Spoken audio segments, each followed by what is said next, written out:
ज्यादा जानकारी के लिए हमारे संवाददाता कुलभूषण सक्सेना भोपाल से हमारे साथ जुड़े हुए हैं, वही अमित चौरासे हमारे साथ रायपुर से जुड़े हुए हैं। कुलभूषण, आपका रुख करूंगी, मध्य प्रदेश में क्या कुछ आज बड़ा रहने वाला है? देखिए, मध्य प्रदेश के मुख्यमंत्री शिवराज सिंह चौहान आज दिल्ली के दौरे पे हैं और जिस प्रकार से बीजेपी केंद्रीय चुनाव समिति की बैठक इस बैठक में शामिल होंगे। इसके साथ ही अगर बात करें तो मध्य प्रदेश में कोविड की क्या स्थिति है, इसको लेकर भी प्रधानमंत्री नरेंद्र मोदी को वो मध्य प्रदेश की वास्तविक स्थिति से अवगत कराएंगे कि किस प्रकार से तीसरी लहर और कोविड के नए वेरिएंट से निपटने के लिए सरकार ने क्या कुछ तैयारी की है। जो प्रेजेंटेशन मध्य प्रदेश के मुख्यमंत्री की तरफ से दिया जाएगा कि मध्य प्रदेश में जो है 50,000 से अधिक बेड की व्यवस्था, आईसीयू बेड की व्यवस्था की गई है। इसके साथ ही जो टेस्टिंग प्रक्रिया है उसको बढ़ाई गई है। वहीं बात की जाए तो मध्य प्रदेश में ऑक्सीजन प्लांट जो है 200 से अधिक संचालित हो रहे हैं। जो दूसरी लहर में स्थिति बनी थी, ऑक्सीजन की कमी देखी गई थी, तो इसको देखते हुए मध्य प्रदेश में ऑक्सीजन प्लांट का निर्माण किया गया था। ऐसी तमाम स्थितियों की जानकारी जो है आज मुख्यमंत्री शिवराज सिंह चौहान प्रधानमंत्री नरेंद्र मोदी को देते हुए नजर आएंगे। वीसी के माध्यम से सभी राज्य के मुख्यमंत्री आज इस कोविड समीक्षा बैठक में जुड़ेंगे। बिल्कुल कुलभूषण, बने रहे हमारे साथ, तमाम जानकारी के लिए लौटेंगे। वही अमित लगातार हमारे साथ बने हुए। अमित, अगर छत्तीसगढ़ की बात की जाए तो छत्तीसगढ़ में क्या कुछ खास रहने वाला है आज पूरे दिन? बिल्कुल श्रावणी, जिस तरीके से छत्तीसगढ़ के मुख्यमंत्री भूपेश बघेल आज प्रधानमंत्री नरेंद्र मोदी द्वारा जो कोविड-19 के संक्रमण की रोकथाम के लिए जो बैठक ली जा रही है, उस बैठक में वर्चुअल तरीके से जुड़ेंगे और लगभग 4:30 बजे होने वाली इस बैठक में मुख्यमंत्री भूपेश बघेल छत्तीसगढ़ की कोविड-19 की जानकारी देते नजर आएंगे कि किस तरह के प्रयास यहाँ पर अंकुश लगाने के लिए किए जा रहे हैं।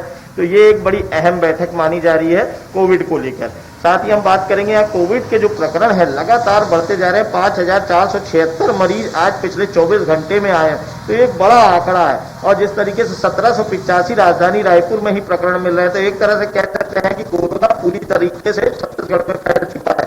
वहीं ओमिक्रॉन की दस्तक भी हो चुकी है। साथ ही लोगों की प्रतिदिन यहाँ पर 4 लोगों की मौत हो रही है, तो ये एक बड़ी चिंता का विषय है कि मौत होना बड़ी बात है। तो ऐसे में अब सरकार इसके लिए कई प्रयास कर रही है, हालांकि उनके प्रयास नाकाफी साबित हो रहे हैं, क्योंकि कहीं ना कहीं लोग लापरवाही बेपरवाही करते नजर आ रहे हैं। दूसरी तरफ हम बात करेंगे, कल बृजमोहन अग्रवाल ने जिस तरीके से प्रधानमंत्री की सुरक्षा में हुई चूक को लेकर पंजाब दौरे के लेकर एक प्रेस कॉन्फ्रेंस ली थी। उन्होंने पूरी तरीके से पंजाब की कांग्रेस सरकार पर साजिश करने का, षड्यंत्र करने का आरोप लगाया था। तो आज यहाँ पर कांग्रेस भी अपने जो प्रवक्ता है और कृषि मंत्री हैं रविन्द्र चौबे और नगरीय प्रशासन मंत्री शिव कुमार डहरिया के माध्यम से एक प्रेस कॉन्फ्रेंस लेंगे राजीव भवन में, और आज वह केंद्र सरकार पर और छत्तीसगढ़ की भाजपा पर प्रहार करते नजर आ सकते हैं। इसे भी काफी अहम प्रेस कॉन्फ्रेंस माना जा रहा है। दूसरी तरफ यहाँ पर हम बात करेंगे, जो बच्चों की वैक्सीनेशन का अभियान है वो इस समय लगभग आधे आंकड़े को पार कर चुका है। यहाँ पर 16.22 लाख बच्चों को जो टीके लगने थे, वैक्सीनेशन होना था, उसमें 8.14% लोगों को टीके लगाए जा चुके हैं। मतलब छत्तीसगढ़ में 50% तक बच्चों को वैक्सीनेशन किया जा चुका है। जी बिल्कुल अमित, बने रहे हमारे साथ, तमाम जानकारी के लिए लौटेंगे। कुलभूषण, आपका रुख करूंगी। देखिए, क्योंकि आज सीएम शिवराज का दिल्ली दौरा है, काफी अहम दौरा माना जा रहा है, क्योंकि 5 राज्यों में चुनाव है और इसमें बीजेपी की बैठक काफी ज्यादा अहम मानी जा रही है। क्या कुछ इस बैठक में मुद्दे उठाए जा सकते, क्या कुछ बातें सामने आ सकती है, इसको लेकर कोई जानकारी?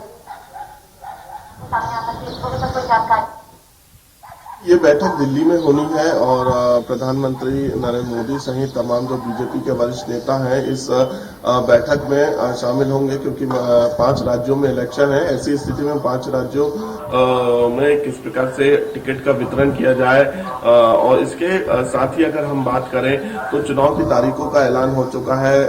वहीं 10 मार्च को परिणाम सामने आएंगे, तो कहीं ना कहीं यहाँ पे अब कह सकते हैं कि जो तैयारी बीजेपी ने है वो जोरों शोरों से शुरू कर दी है, और इसी को देखते हुए जो है आज ये बैठक रखी गई है। बेहद ही महत्वपूर्ण ये बैठक होने वाली है। दोपहर तक जो है तकरीबन 3 से 3:30 बजे तक ये बैठक चलेगी। उसके बाद प्रधानमंत्री नरेंद्र मोदी कोविड की समीक्षा बैठक करेंगे। बिल्कुल कुलभूषण, तमाम जानकारी के लिए बने रहे हमारे साथ। अमित, आपसे ये जानना चाहूंगी, क्योंकि जिस तरीके से कोविड के केसेस प्रदेश में लगातार बढ़ रहे हैं, प्रशासन और सरकार द्वारा अपील की जा रही है लोगों से कि कोरोना गाइडलाइंस का पालन करें। इसके साथ ही केसेस जो है रोजाना बढ़ते जा रहे हैं। ऐसे में क्या लगता है, क्या वजह, क्या लोग अभी भी लापरवाह बने बैठे हैं कोरोना को लेकर, या फिर प्रशासन की तरफ से कोई कमी रह रही है? बिल्कुल सामने जिस तरीके से लोगों की लापरवाही और बेपरवाही इसका मुख्य परिणाम है, क्योंकि कहीं ना कहीं लोग जिस तरीके से मास्क नहीं लगा रहे हैं, सोशल डिस्टेंसिंग का पालन नहीं कर रहे हैं, जिस तरीके से पहले आम जिंदगी जीते थे वैसी ही जी रहे हैं, तो ऐसे में लोगों की लापरवाही के कारण ये सारे जो केसेस हैं लगातार बढ़ते जा रहे हैं। 5476 पिछले 24 घंटे में जो केसेस आए हैं, उन्होंने लगभग यहाँ जो छत्तीसगढ़ में एक्टिव केस है वह 27,000 को भी पार पहुंचा दिया है। 27,425 एक्टिव केसेस इस समय है। पॉजिटिविटी दर की बात करें तो 9.25 तक पॉजिटिविटी दर पहुंच गई है। वहीं 4 लोगों की पिछले 24 घंटे के अंदर में मौत हुई है, तो ये एक बड़ी चिंता का विषय है। 1785 केसेस राजधानी रायपुर में ही नजर आए हैं, सर्वाधिक केस है। बात करें कोरबा की, रायगढ़ की, दुर्ग की, बिलासपुर की, तो कई बड़े शहर इस समय पूरी तरीके से कोरोना के बड़े आंकड़ों के साथ यहां पर अपनी पोजीशन बनाए हुआ, और जिस तरीके से इसके बावजूद लोगों में डर व्याप्त नहीं हो रहा है, ये बड़ी बात है। और इसको लेकर हालांकि स्वास्थ्य विभाग या जिला प्रशासन पूरी तरीके से जन जागरूकता अभियान चलाए हुए है। आज मुख्यमंत्री स्वयं प्रधानमंत्री द्वारा लिए जाने वाली कोविड-19 संक्रमण रोकने की बैठक में शामिल होने वाले हैं, तो कहीं ना कहीं लोग चिंता कर रहे हैं, लेकिन उसके बावजूद जिस तरीके से लोग लापरवाह हैं और बेपरवाह हो रहे हैं, ये एक न केवल उनको एक ओमिक्रॉन का जो एक बड़ा खतरा, जो छत्तीसगढ़ में एक बड़ा आंकड़ा ओमिक्रॉन को लेकर देखा जा सकता है, अगर लोग नहीं चेते तो।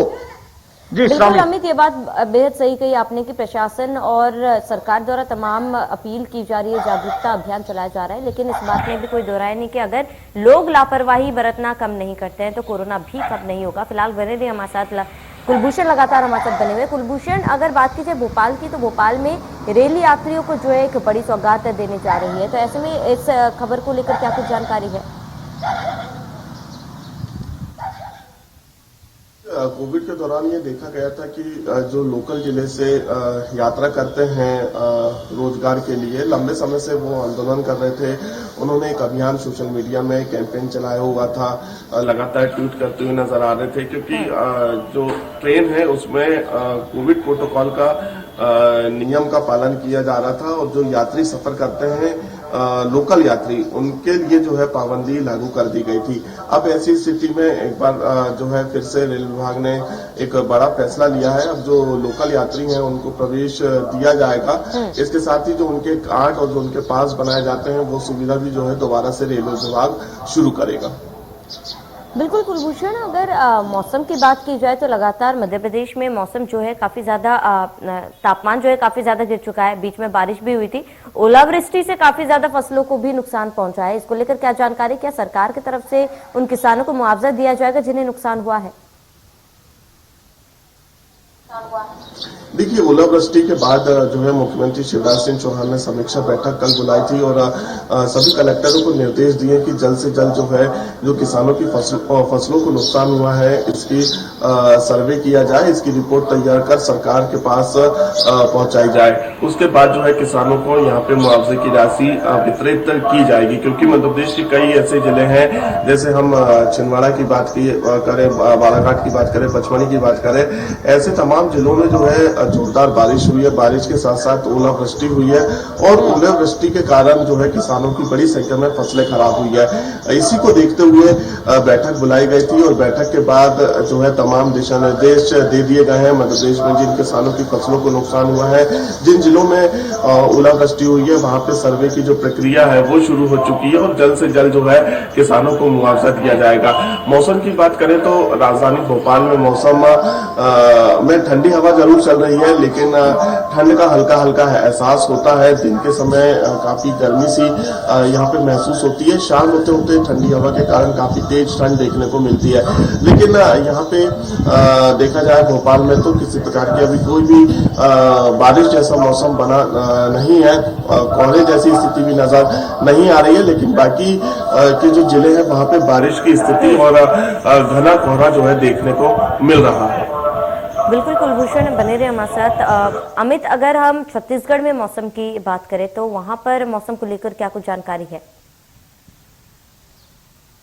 बिल्कुल स्वामी, जिस तरीके से छत्तीसगढ़ के मौसम की अगर हम बात करें तो यहाँ पर जिस तरीके से मौसम वैज्ञानिकों ने कहा था कि 3 दिनों तक लगातार यहाँ पर बारिश और काले घने बादल छाएंगे और ओलावृष्टि होगी, तो वही हुआ है। पिछले 3 दिनों की बात करें और आज भी यहाँ पर काले घने बादल छाए हुए, आज चौथा दिन है, लेकिन यहाँ पर ठंडक इतनी बढ़ गई है कि लोग ठिठुरन वाली ठंड का एहसास करते नजर आ रहे हैं। तो कह सकते हैं कि मौसम के जो पूर्वानुमान थे वह सही साबित हुए। और साथ ही यहाँ पर सरगुजा और अंबिकापुर में जिस तरीके से ओलावृष्टि हुई है और साथ में दुर्ग जिले के कई क्षेत्रों में जिस तरीके से ओलावृष्टि हुई है, उससे रबी की फसल काफी खराब हुई है। क्योंकि धान तो अभी नहीं है खेतों में, लेकिन जिस तरीके से रबी की फसलें खराब हुई है उसने न केवल किसानों की चिंता बढ़ा दी है, वहीं कृषि मंत्री रविंद्र चौबे ने अभी उसके आकलन करने के निर्देश दे दिए हैं ताकि उनके मुआवजा दिया जा सके।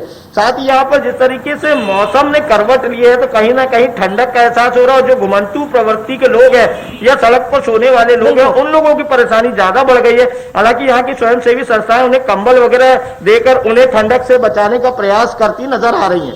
जी बिल्कुल अमित, तमाम जानकारी के लिए हमारे साथ जुड़ने के लिए आपका बहुत बहुत शुक्रिया। कुलभूषण, हमारे साथ जुड़ने के लिए आपका बहुत बहुत शुक्रिया। तो